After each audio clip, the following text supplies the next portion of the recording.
tahun 99 Timor Timur kan referendum. Betul.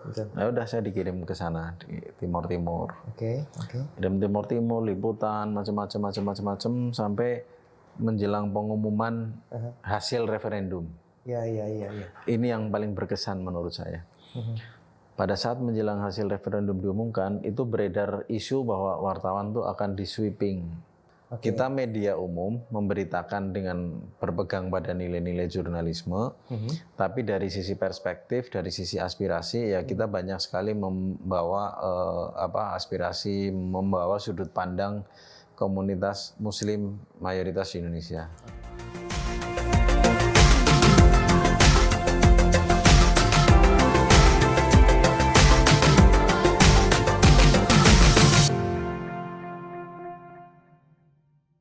Assalamualaikum Pak Irfan. Waalaikumsalam Mas Ari. Saya lebih enaknya manggil Pak Irfan atau gimana? Bebas aja lah. Bebas. Kalau manggil Pak Kitring gitu boleh. Itu panggilan akrab. Nah itu gimana ceritanya kok bisa dipanggil Pak Kitring itu? Itu saya dulu banget waktu zaman SMA, SMP itu rambutnya kriwil itu zaman dulu. Keriting. Oh keriting. Nah, kemudian dipanggil, diplesetin sedikit gitu. Kitring gitu. Udah akhirnya terus orang keucap itu terus manggil kitring, terutama pada saat kuliah itu baru waktu zaman orang masih inilah pakai panggilan yang betul. sapaan akrab tuh. Ada saya punya teman panggilannya Kobre gitu. Namanya Ikhwan. Gitu. Oke. Saya sempat baca juga bukunya Pak Irfan. Itu keren banget tuh bukunya. Iya. Dan melihat langsung, mengalami langsung ya. Iya. Kan saya reportase saya itu memang awal-awal itu mostly adalah urusan konflik. Urusan konflik. Saya bergabung di Republika tahun 96. Itu liputan mercusuar pertama itu adalah kerusuhan Tasikmalaya. Oh iya. Ya udah habis itu dari konflik ke konflik aja, ke Timor Timur lah, gitu, Papua lah, gitu. Sehingga sebagian perjalanan itu saya coba abadikan lah ya. Dalam bentuk tulisan. Ya kelak siapa tahu itu bermanfaat untuk orang yang kepengen membaca apa yang terjadi di masa lalu, betul. Atau mungkin kepengen ngerti gimana sih kita hadir ke daerah yang konflik dan kita istilahnya orang baru gitu. Itu kan isinya kira-kira tentang itu. Ya sedikit-sedikit tentang konstelasi konfliknya lah kira-kira gitu. Sejarah itu kan terbilang sulit untuk dilupakan ya Pak ya. Betul. Bahkan momentum untuk bisa mendapatkan frame tentang sejarah itu kan values-nya tuh mahal banget gitu. Iya. Apa sih yang terbersit di benak Pak Irfan ketika berada di daerah itu, apalagi daerah konflik kan, yang notabene penuh ketegangan, ketakutan juga. Bahkan konon kabarnya wartawan asing sempat memperingatkan Bapak untuk udah segera minggir deh dari tempat ini deh. Tapi kenapa Anda bisa kekeh gitu loh? Ini sekilas tentang suksesornya Anda di dalam kehidupan jurnalistik nih. Saya cuman istilahnya ya banyak diberikan nasihat lah. Saya beruntung punya orang tua yang memberi banyak nasihat ya. Nasihatnya itu sih sebenarnya hal-hal sederhana lah. Kayak misalkan awal-awal saya dulu kecil kan kelas 4 SD itu udah nggak tinggal di rumah, keluar kita tinggal di masjid untuk masuk ke madrasah. Nasihat yang menurut saya sederhana, kayak misalkan kamu kalau nanti pas lagi rame-rame ada pembagian makanan dan seterusnya, kamu ngalah ya. Jangan rebut-rebutan kayak gitu, kamu ngalah aja gitu.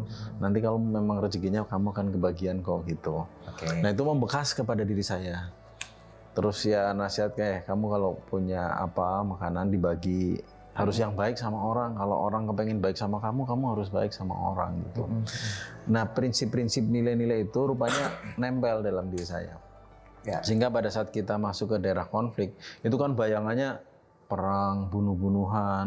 Kita nggak kenal siapa mereka nggak kenal siapa kita. Kita masuk daerah baru, mungkin orang anggap alien, orang anggap musuh, orang anggap teman dan seterusnya. Cuman dengan nilai-nilai tadi saya percaya kalau kita baik sama orang, masa sih orang mau jahat sama kita gitu ya. Sejahat-jahatnya orang, kalau kita baikin, dia akan baik kok gitu, akan luluh gitu ya. Nah, prinsip-prinsip itu yang kemudian akhirnya saya banyak terapkan pada saat masuk daerah baru, pada saat menghadapi situasi yang chaos dan seterusnya. Saya yakin aja deh, misalkan orang mau ngamuk mau apa, kita tanya kenapa? Mohon maaf kalau misalkan saya salah. Tapi saya kasih tahu apa yang salah biar saya bisa perbaiki gitu, atau saya bisa bantu apa gitu.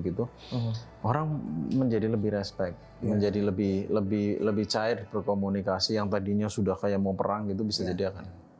Nah, itu yang saya alami selama ini dalam perjalanan liputan-liputan konflik. Masuk ke daerah baru, orang sedang berantem, panas emosi gitu ya. Nah, kalau kita ikut panik, kita ikut masuk larut ke dalam percaturan emosinya, ya mungkin kita akan dianggap menjadi bagian dari konflik itu gitu loh. Ya, jadi sebetulnya kalau bicara masalah fondasi dasar dalam sebuah kehidupan itu kan sejatinya didapatkan di rumah ya Pak ya. Betul. Kecil pendidikan seperti apa sih yang ditanamkan oleh orang tua sehingga punya tingkat disiplin, amanah, rendah hati, mau mengalah gitu loh. Walaupun kayaknya ego itu kan pasti ada ya Pak Irfan ya. Mau nggak mau, gue laki-laki, gue gue harus dapat kasarannya seperti itu kan. Tapi gimana orang tua mengajarkan untuk bisa memanage emosi, memahami bahwa satu tadi yang udah bocor, kalau rezekimu nggak akan kemana, kamu akan dapat. Itu kan satu momentum di mana kita sabar menanti itu. Nah, gimana bisa terpelihara sampai sekarang nih Pak? Apa pesan moral yang disampaikan orang tua? Ya, orang tua saya bukan ini sih istilahnya, bukan orang yang punya pendidikan akademik tinggi, jadi memang benar-benar mengandalkan bakat alam. Ibu saya hanya sampai SMP, bapak saya setingkat SPG lah gitu ya, SLTA. Nah, kemudian bapak saya itu guru. Nah, ya udah kita hidup secara alami saja. Jadi kalau misalkan tadi orang mau berbuat baik sama kita, ya kita mesti berbuat baik dulu sama dia. Nggak mungkin dia akan baik sama kita loh, kitanya juga jahat, kira-kira gitulah. Terus ya mungkin sadar juga kamu nggak punya resource apa-apa, jadi kalau mau bersaing sama orang itu jangan kemudian langsung masuk menang-menangan seperti itu. Tapi explore dulu dalam diri kamu tuh ada apa gitu ya. Ada kelebihan apa, ada kekurangan apa, kurangannya diperbaiki, kelebihannya dimanfaatkan gitu ya. Nah, itu yang kemudian mungkin menjadi dasar orang tua saya untuk kemudian mendidik anak-anaknya. Sebenarnya sih nggak yang khusus banget dididik kayak apa, nggak. Kebetulan kami kan saudaranya banyak nih. Kami sebenarnya kalau masih hidup semua itu bersembilan. Sehingga orang tua juga nggak mungkin satu persatu dengan teori parenting yang zaman sekarang itu enggak. Jadi lebih pada secara natural aja ditanamkan nilai-nilai yang memang selama ini orang tua saya jalankan juga gitu ya. Ya saya orang yang sabar, memang jarang marah, jarang apa istilahnya sama anak-anak itu misalkan kesel kemudian langsung apalagi fisik gitu ya. Omongan pun juga sesekali aja kalau memang sudah keterlaluan banget baru mungkin itu. Tapi kalau enggak ya sifatnya lebih menasehati, lebih mengingatkan. Nah, memang pas kelas 4 kan saya dikirim ke madrasah kelas 4 SD. Nah, pada saat mau berangkat ya pesan-pesannya banyak-banyak itu, yang bersih ya. Kemudian ya kalau ustadznya sudah mulai mau masuk ke kelas, kamu jangan baru masuk, kamu harus masuk dulu. Kalau gurunya lihat lagi nyapu masjid, ambil sapunya, kamu yang nyapu, jangan gurunya yang nyapu gitu ya.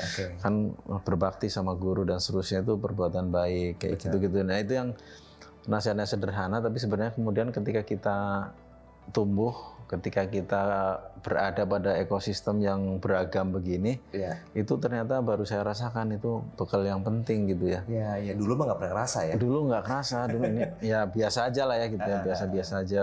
Dan ya lebih karena ya orang tua saya nasihatin gini, saya jalanin lah gitu ya. Tapi kalau saya sekarang, saya sudah mulai merasakan bahwa oh ini ternyata benar apa yang diomongin, kerasa nih gitu ya. Memang menjadi kunci-kunci yang harus kita pegang, menjadi nilai-nilai kehidupan yang memang harus kita jalankan gitu. Berarti kalau secara basic pendidikan Pak Irfan ini dulu dari mana? Madrasah dulu? Saya SD tapi double madrasah. SD dan madrasah. SD formalnya ada di kampung saya di Maos di Cilacap. Kemudian SMP negeri di Cilacap, tapi ya double sambil ngaji juga di madrasah.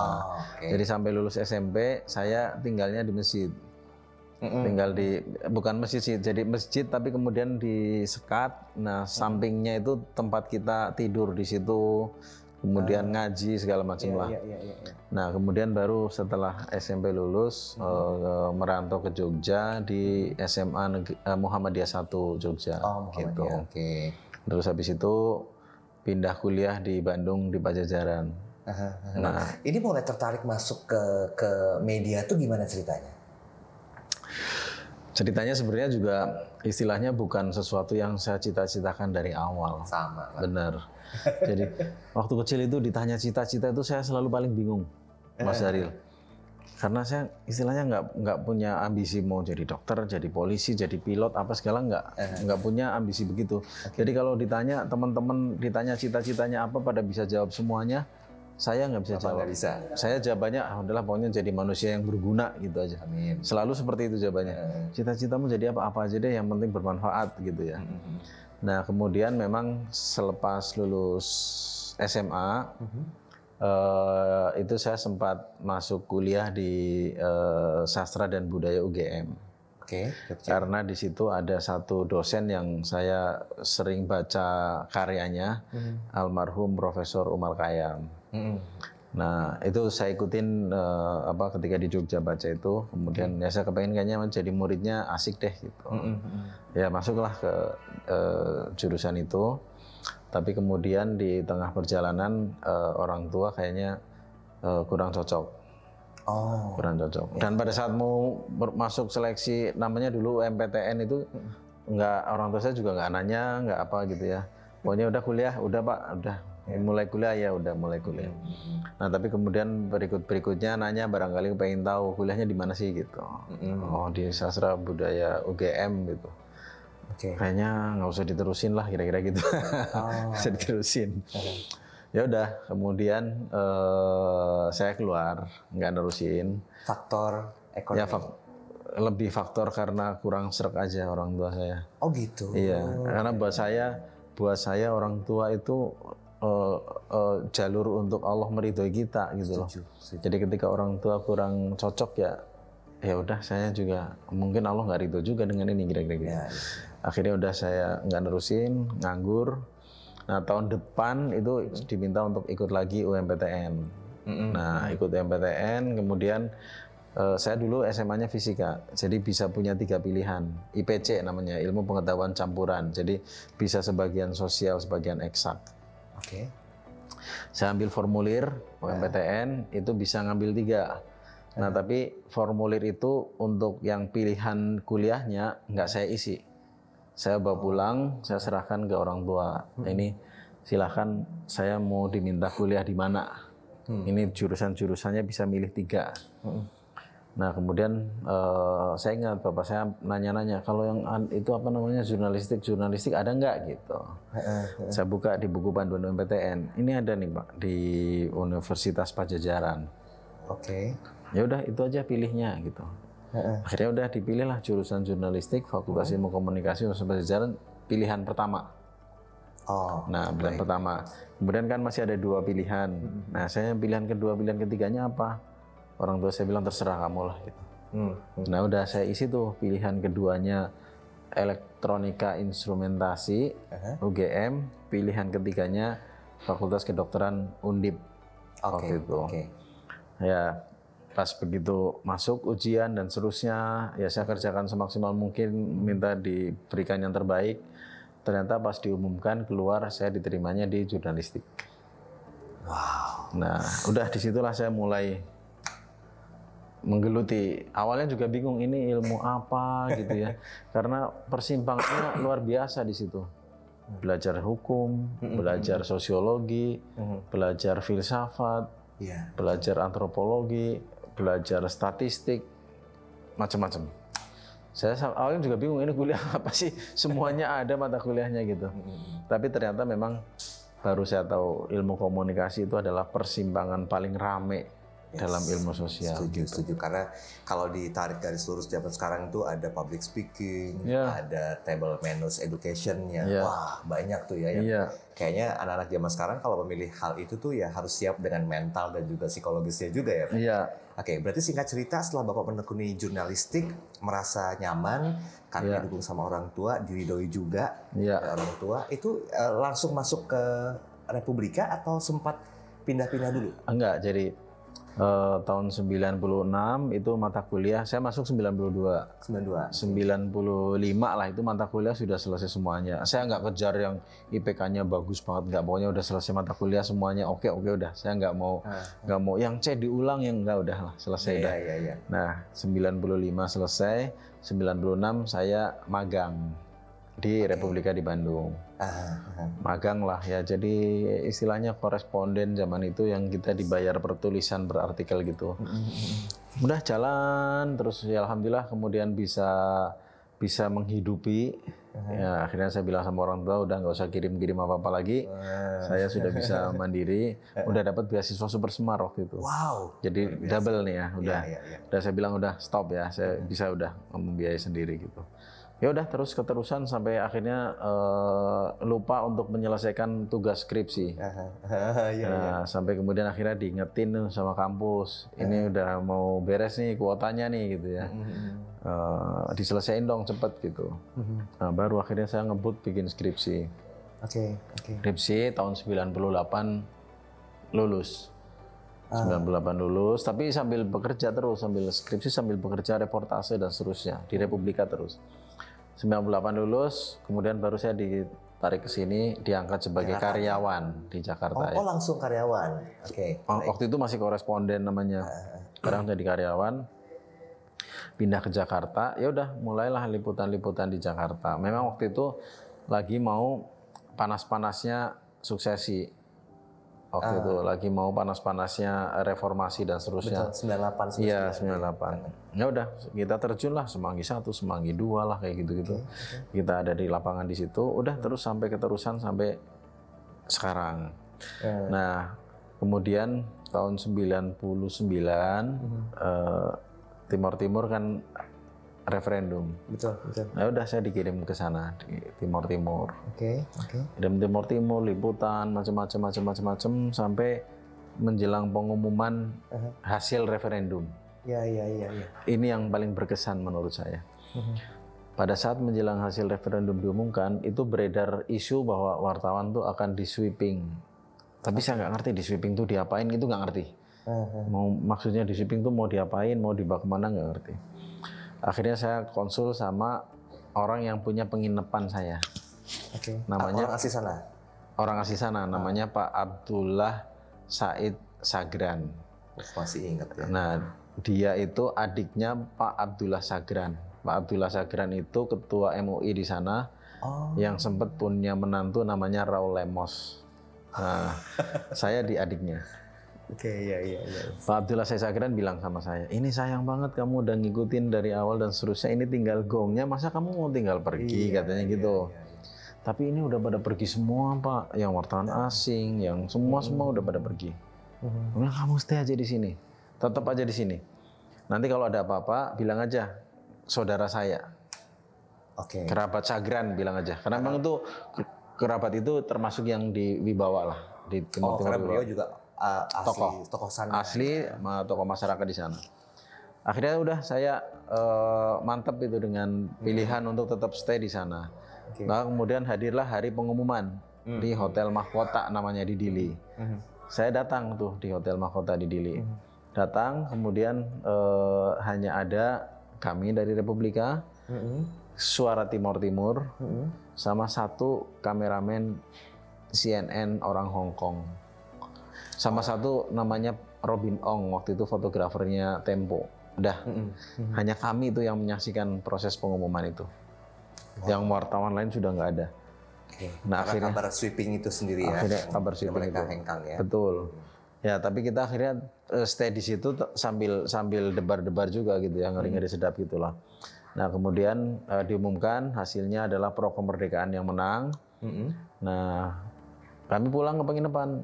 Begitu pulang ke penginapan, kemudian melihat ada kabar ini namanya tokoh pro otonomi namanya Enrique Guterres waktu itu.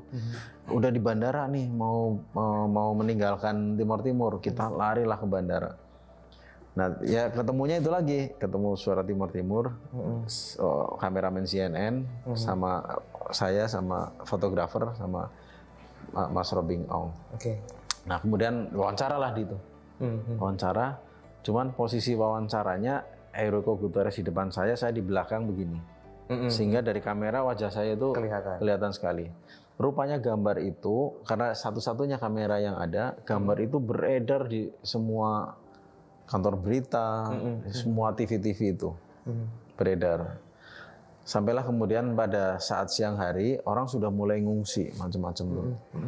Ngungsi untuk keluar dari Dili. Nah akhirnya kita kepengen keluar juga karena bingung. Dan saya lihat Pak Abdullah Said Sagran masukin barang ke mobil juga tuh. Iya. Rupanya mereka mau pergi juga ke Kupang. Oke. Nah kemudian ya udah saya ngomong sama Pak Abdullah Said Sagran, dia bilang ya udah memang ini waktunya untuk keluar dari Dili. Nah bingung kita keluarnya mau pakai apa. Udah nggak ada kendaraan umum, nggak ada flight.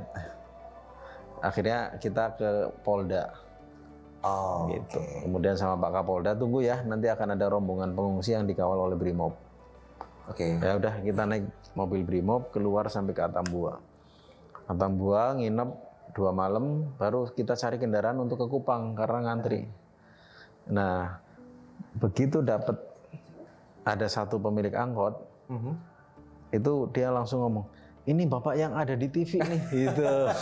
Bapak yang kemarin ada di TV nih. Ya udah nggak apa-apa, sewa angkotnya gitu. Oke.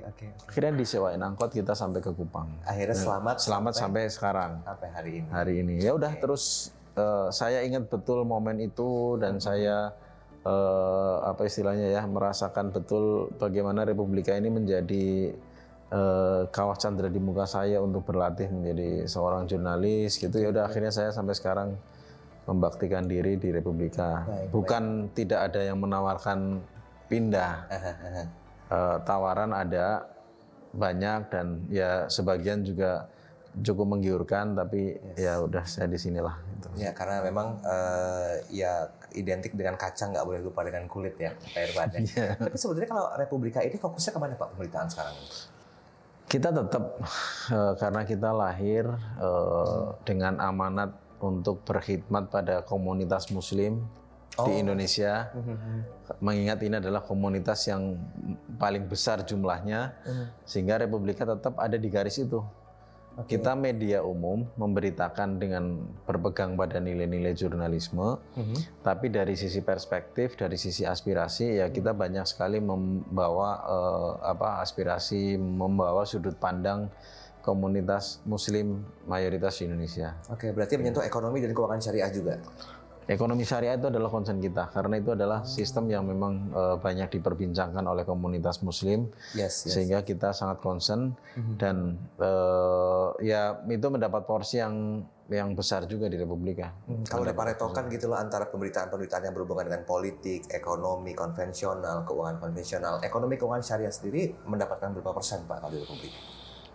Kalau persentase persisnya berapa ya? Rata-rata. Tapi ya mungkin kita bisa mengklaim kita sebagai satu-satunya media yang paling banyak memberitakan ekonomi syariah. Mungkin bisa di atas 20% kali. Wow, lumayan bisa di atas 20% ya. Fokusnya ke sana ya. Kita fokus dan memang banyak memperdalam sekali ekonomi syariah, bukan hanya memperdalam, bahkan kita mendorong terus, mempelopori perbincangan tentang ekonomi syariah di saat media-media yang lain belum belum membahas itu gitu loh. Kita sudah. Iya, ini tingkat ketertarikan untuk membahas masalah ekonomi dan ekonomi syariah juga terbilang cukup tinggi ya, dikonsenkan oleh Republika ya. Betul. Sampai sejauh mana Pak kira-kira in touch dari Republika terhadap perkembangan ekonomi dan keuangan syariah di Indonesia? Kita mesti harus mengubah diri, menyesuaikan dengan berbagai perubahan itu. Dan itu harus dilihat sebagai peluang. Karena kalau kita lihat secara fair sebenarnya peluang-peluang yang ada di era digital ini kan sebenarnya banyak banget gitu. Yang bisa kita manfaatkan dengan baik untuk mendistribusi konten secara lebih luas, bisa kita manfaatkan juga untuk menyajikan konten dalam variasi yang lebih banyak. Kalau kita fanatik pada platform, kita akan terus-terusan sakit hati. Setuju. Karena akan berpindah-pindah satu platform ke platform lain. Sehingga apa yang kita harus punya fanatisme kuat, yaitu pada konten yang berkualitas, yang dikerjakan dengan memegang teguh nilai-nilai dan prinsip-prinsip kerja jurnalisme.